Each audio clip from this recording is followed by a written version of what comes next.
Hello, welcome to another video. I'm gonna show you today my Unholy macros that I use, and they are actually very effective for me. I have them all right here, ranking from 1 to 6, from the easiest to the hardest. So let's begin with them. The first one actually is not really a macro that's especially for Unholy but for everything. It's a set focus macro. It's more of a reminder to always work with focus targets. If you don't know what that is, you click on your target, you set the focus, and your target will appear right here. And there are special macros that I will show you right now, which when you press the assign button, the assigned spell will be automatically cast on your focus target. Okay, let's see the next one. The next macro that I'm gonna show you is the mind freeze cast on your focus target. So let's say we are dealing with the DPS right now. This guy is the DPS and that guy is the healer, and we see him casting something. Instead of just scrolling to the targets and then pressing our mind freeze, we can just do this, press the assign button, and your mind freeze will be cast on your focus target. The third macro is actually the same as the second one, but with Asphyxiate.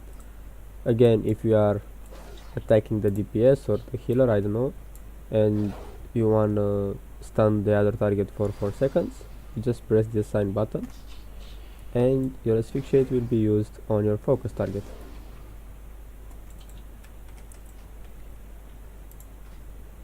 The fourth macro that I'm gonna show you is the pet stun. This is actually pretty easy, not much to say about this. Instead of just going with your mouse and pressing the Gnaw effect or pressing Ctrl 5, I believe it is, just simply send your pets, then press the assign button, which in our case is 4, and your target will be stunned for 1 second. I recommend actually either using this when your pet is not transformed in order to interrupt something, or when your pet is transformed together with your burst to get more damage and more seconds in that stun. The fifth macro that I'm gonna show you is a macro to cast Death and Decay easier. So instead of just clicking on Death and Decay and then choosing where to place it, you can just move your cursor wherever you want it to be placed, press the assign button, in our case is 5, and Death and Decay will automatically be used where your cursor is. This is the macro once again. You can pause and copy it if you want.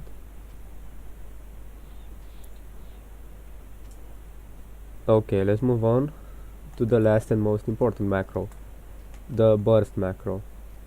Now, this one, for some reason, I could not include my Apocalypse in there, which is strange, because some days ago, I think a week ago, it worked just fine with Apocalypse included in here. After Dark Transformation, I would have Apocalypse, but right now it suddenly doesn't. When it gets to Apocalypse, it just stops and doesn't use it. So instead we'll just go with this one, cast sequence at cursor, raise abomination, unholy frenzy, and dark transformation.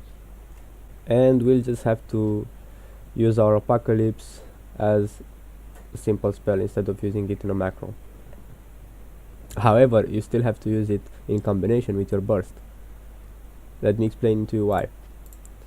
If you get these two pets, one is from your Raise Dead and the other one is from All Will Serve, from your talents, you already have 2 pets, right? So with your Raise Abomination you have 3 pets, and keep in mind that this is very important. Raise Abomination replaces Army of the Dead.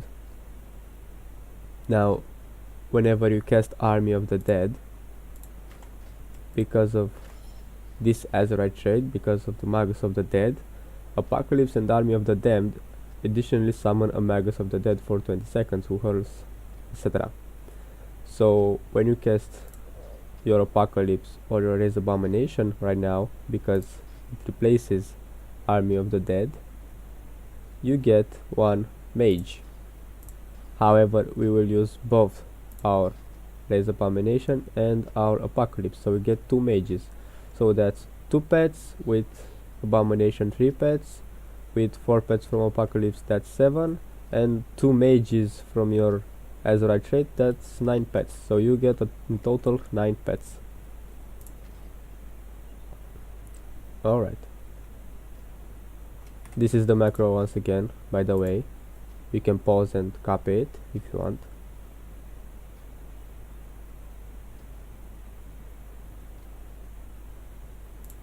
So let's have a demonstration of our burst before anything else.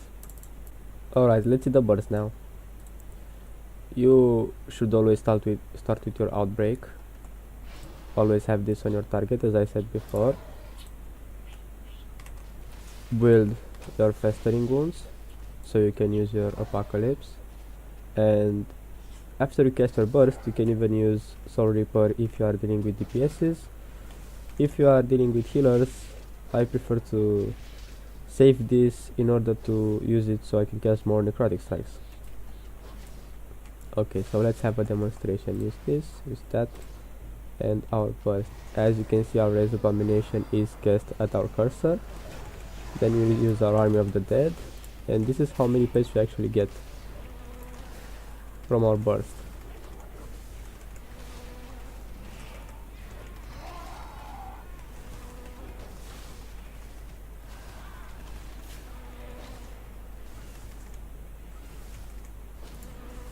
Okay, so this was the Unholy Death Knight burst that I am using.